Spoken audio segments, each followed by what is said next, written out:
Welcome to the High Volume Hiring Podcast. I'm Stephen Rothberg, the founder of job search site College Recruiter. We believe that every student and recent grad deserves a great career. This podcast features news, tips, case studies, and interviews with the world's leading experts about the good, the bad, and the ugly when it comes to high volume hiring. Thanks for joining us. Today's guest is Jessica Fiesta George, talent acquisition leader, recruiting strategist, and host of the Jess Get Hired Podcast, the number 10 recruiting podcast in 2021 and 2022. Jess, welcome to the show. Thanks for having me. Happy New Year. Happy New Year to you as well, and hopefully to all of our listeners as well. And for the listeners who might not know that much about you or what you do, how about if you take a minute to fill them in on who the heck Jess is and maybe a little bit about your podcast too. Okay. Oh, shameless plugs. Okay. I love it. So, Stephen, it's great to connect with you again. I had you on my podcast, Jess Get Hired, which was episode 31. We talked about career fairs. But as you set me up, I do host my own podcast, Jess Get Hired. So play on my name, but it's a podcast for job seekers and business professionals that are looking to step up their game and level up their opportunities. But the job that pays me and why I love to do what I do. I have about 15 plus years of talent acquisition and recruiting experience, and I'm currently the head of talent acquisition for Atlantic Street Capital Advisors, which is a consulting company for the PE firm Atlantic Street Capital, and I am fractional head of TA for about 3 or 4 different companies, so I manage all aspects of recruiting, onboarding, talent attraction, talent retention, and just all things that have to do with hiring people.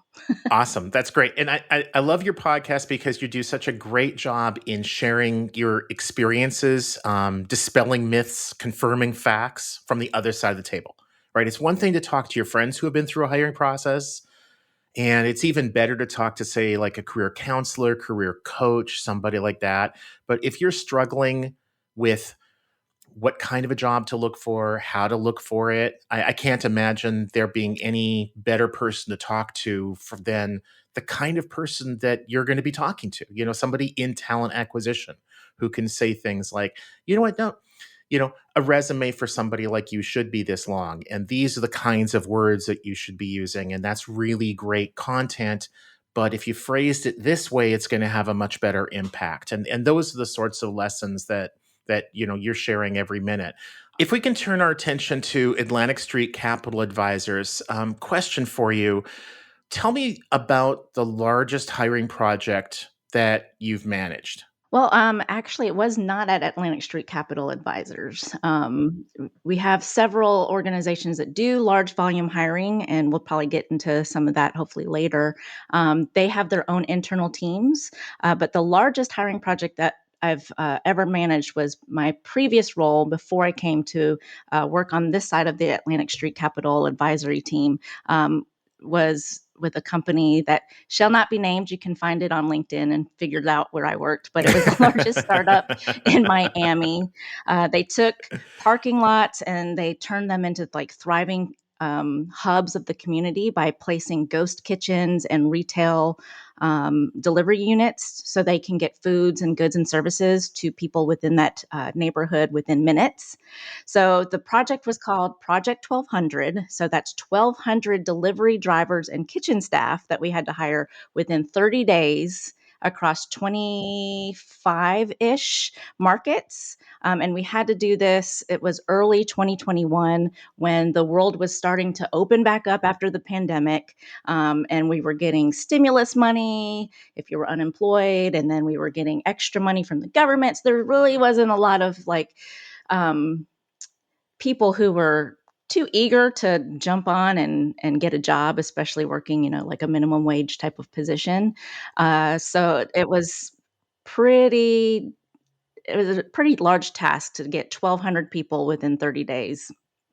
Did we make it? We got close, but you know, 1,200 I think is kind of setting everyone up for failure, to be honest with you, to have those expectations, but that was the goal, and we were working towards that. And luckily, I had a whole team of people and pretty much an unlimited budget to do it. So I think, having that really, that was one of the biggest, definitely, that I've had to manage recently. So those are relatively low paid jobs, right? Highly transferable skills. Some people might call that like a low skilled kind of a job. It's that the jobs don't require a higher education degree, et cetera. Right.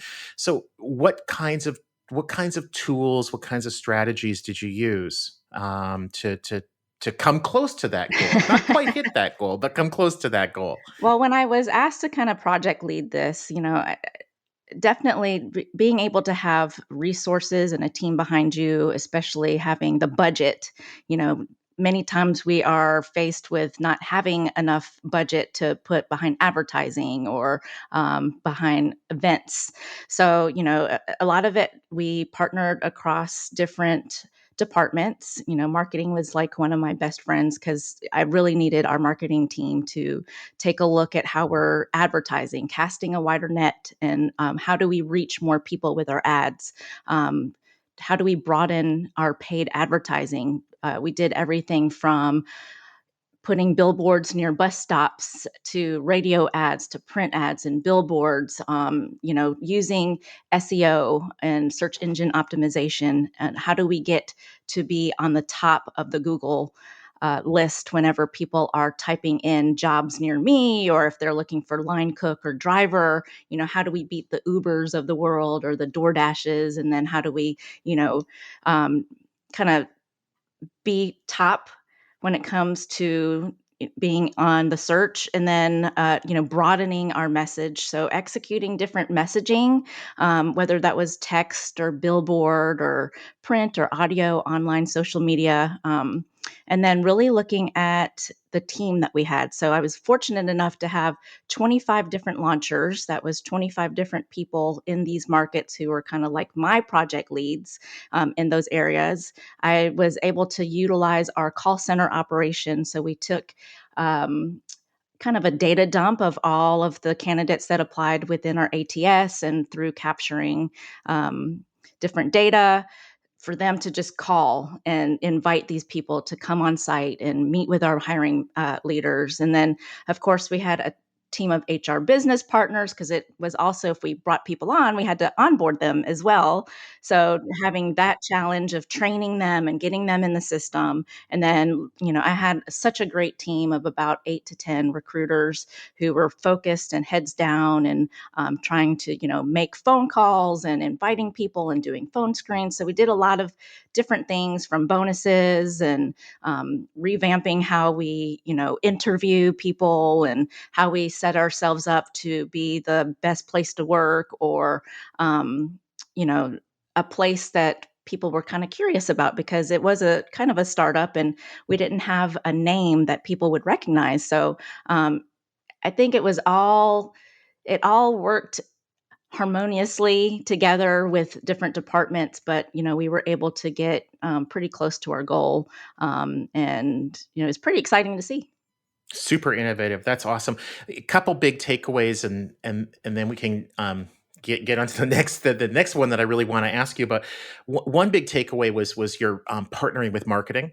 Um, those of us in the TA world, whether we work on literally in TA or in a solution provider like the company I'm at, College Recruiter, a lot of people will talk about working with marketing, and it's traditionally been a real struggle. But I can't think of any organization out there right now that's doing a lot of high volume hiring successfully that doesn't have a good relationship, a strong relationship with marketing. Oh yeah, you have to have that. Absolutely. I mean, they're going to be the ones who are the experts when it comes to, placing ads and search engine optimization, and how to message your brand perfectly to where it, makes sense to the audience. Yeah, yeah, and creating that the branding and the collateral that's complementary, that you can piggyback on their efforts, they can piggyback on yours. Is It's a rising tide lifts all ships. kind of strategy. And the Exactly. other thing, my words, not yours, but the tactics you use, the strategies you use, it was kind of it reminds me of the energy argument. It's an all of the above Hmm. strategy, right? It's not Absolutely. just advertising on Indeed. As good as that is, it's not just that. It's not just SEO. It's not just billboards. It's not just signage at bus stops, etc. It's like all hands on deck. Yeah, it's grassroots marketing, like exactly, like, I mean, I remember we were passing out flyers, we had, I mean, people putting things up at churches and, like, Panera Bread and, different billboards that you can find or anyone who actually another thing now kinda remembered something, we actually went to COVID stations, like, where they were doing testing and just handing out flyers to people who were standing in line. So we had to think outside of the box and get really creative because, of the goals that we had. I mean, that was a big task to hire that many people in such a short amount of time. We had to think of every little place where people were actually gonna be. Yeah, exactly. You got to go where the candidates are. If you're hiring a lot of truck drivers, go to truck stops. If you're hiring a lot of people who live in the neighborhood, then you got to go to the neighborhood. To the churches, to the coffee shops, to the COVID testing sites. That's not one that I would have thought. I would have thought, oh, if they're lined up at a COVID testing site, there's a good chance they have COVID. But in Well, a we were week and a wearing half or two masks at the weeks from time. now, yeah. But a week, even if they did, in a week and a half or 2 weeks, the vast majority of them would have been fine. And then actually they had some decent immunity probably. So those actually would have been awesome people to hire. Um, the other question is, when you and the portfolio companies for Atlantic Street are doing a lot of high volume hiring, one of the issues that I've heard from TA leaders is it's really hard to prevent burnout on the recruiting staff and from people getting discouraged by these sort of monumental numbers that they have to hit. Um, what are some ideas that you have to prevent that, to keep your teams motivated when they have a lot of open recs? I think a lot of people kind of mimic their leader too. So if you're looking a little stressed, then you're going to feel that you're also feeling the burnout as well. So I always make sure that I have a positive attitude when I come on. I mean, all of the teams are remote, and then in the event that I do get to meet them in person, I'm always making sure I'm on my A game. But I am not the type of leader who just like, here's a bunch of recs, you go handle it, let's get it done, let's get them filled. I like to roll up my sleeves too and show them that I still also know how to recruit. I don't just manage. So we recruit together. And I come from a staffing agency background where we had that bullpen approach. So whenever we have some, hard to fill positions, or if we get like a big volume of positions, we all come together and I kind of make it a fun thing. We get online, I create games like how many people can we call? How many emails can we get just within an hour? I mean, we don't spend all day. It's just 1 hour. We put our heads down, we work together as a team, and we try to make it fun so that, they know that they're not alone working on this rec just because you got assigned it. Everyone's like, oh gosh, here comes some more, when am I going to get that done when I've got 10 more to do? So, we kind of come together, we make fun of, we do kind of like a online party, so to speak. And we just see what we can do in an hour and everyone gets the work done. But, just making sure you set the expectation for everyone, letting them know where you're coming from, what you're anticipating the goals to be. And then just checking in with them individually, I think is important. I always have a weekly team meeting, where we get everyone together, but I also check in on them throughout the day, even though we're not in the office setting, popping in on their DM and just, hey, how's it going? Or what did you have for lunch? And, just trying to stay connected because we're in this remote world. You've got to know how to manage people remotely. And I think just letting them feel like they're still in an office where they can come to you at any time, I think is really important. We'll be back right after this break. Have you ever been to a webinar where the topic was great, but there wasn't enough time to ask questions or have a dialogue to learn more? Well, welcome to HR and Payroll 2.0, the podcast where those post-webinar questions become episodes. We feature HR practitioners, leaders, and founders of HR, payroll, and workplace innovation and transformation, sharing their insights and lessons learned from the trenches. We dig in to share the knowledge and tips that can help modern HR and payroll leaders navigate the challenges and opportunities ahead. So join us. Welcome back to the High Volume Hiring Podcast. You know, one thing that we did, we've all been remote since 1997. So COVID, making the rest of the knowledge-based world working remotely for a couple of years, that was just not anything that was difficult for us to adapt to because we had been so good at that for so long. But one of the things that we shared with a lot of our customers, vendors, partners was that checking in with individuals on a daily basis and really understanding too that individuals have individual needs. And, Jess might really like to have a conversation about what she had for lunch. I might actually prefer to have somebody check on me or talk to me about what the score in the game was, Right, yesterday. So it's not exactly. Yeah. right. It's not as a manager. I think it's important to remember that you've got to talk to each of your people a little bit differently.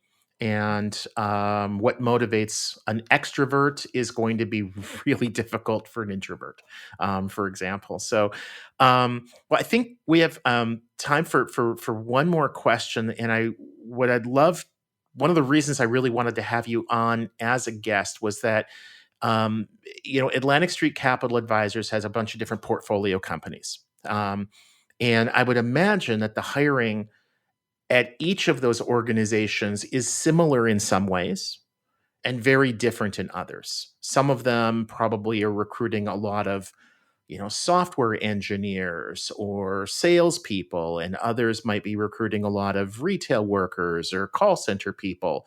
So, from your experience in your role, including the fractional TA work that you do for some of them, give us some examples of sort of what looks different for the organizations that are doing a lot of hiring of, say, software engineers versus more traditional high volume call center, hospitality, retail. How do those differ? So, you have to kind of look at every business differently because all the processes are not the same.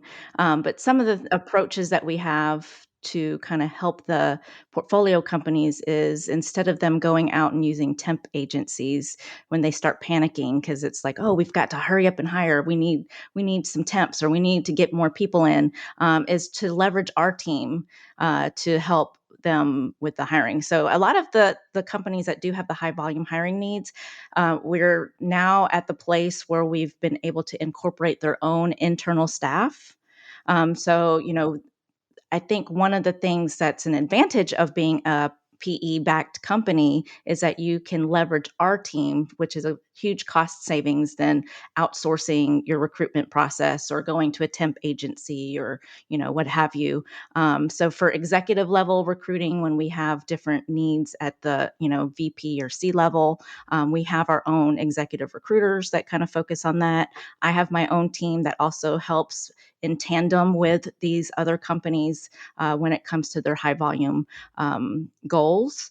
So we have everything from retail, warehouse, call center, medical device is huge. We have a huge need right now for field service engineers throughout different companies. And also the great thing too about knowing the different recruitment needs for each company is when I see candidates or if we know of candidates that applied or work for one organization, there could be some way to transition them to be a candidate for other portfolio companies. So, Sure. yeah, so that's the one advantage that I feel like all of our companies have is that we have visibility to everyone else's requisitions. So whenever I know one company is hiring for, a certain engineer or IT type of positions, we have a great candidate that doesn't live within that market they're trying to hire for. But I know a company that of ours that is, I can easily introduce that candidate to the right recruiter. So it kind of works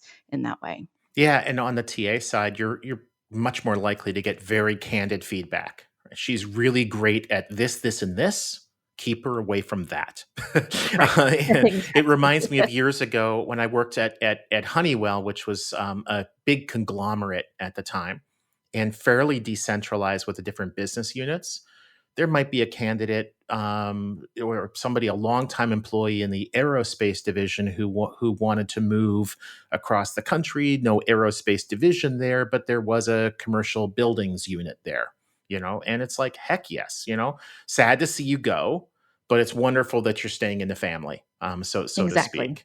And awesome.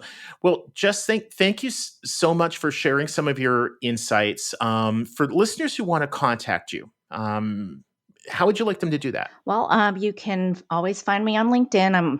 I always have that tab in my background. So you can search by my full name, Jessica Fiesta George, but jessgethired.com is my website. And then I'm trying to boost up my Instagram for 2023. So you can find Jess Get Hired on Instagram. Awesome. And as we say in the podcast world, subscribe early and subscribe often.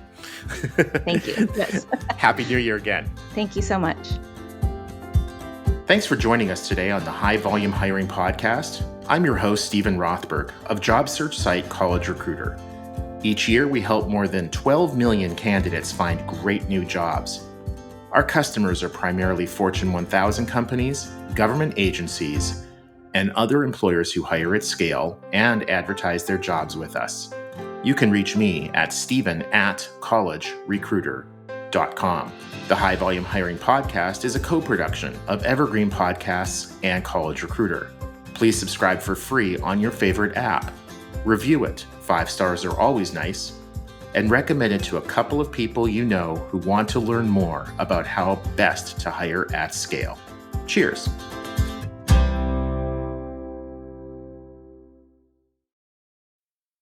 This episode is brought to you by LifeLock. It's Cybersecurity Awareness Month, and LifeLock has tips to protect your identity.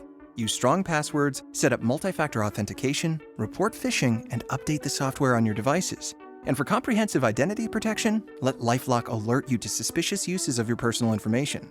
LifeLock also fixes identity theft, guaranteed or your money back. Stay smart, safe, and protected with a 30-day free trial at LifeLock.com/podcast. Terms apply.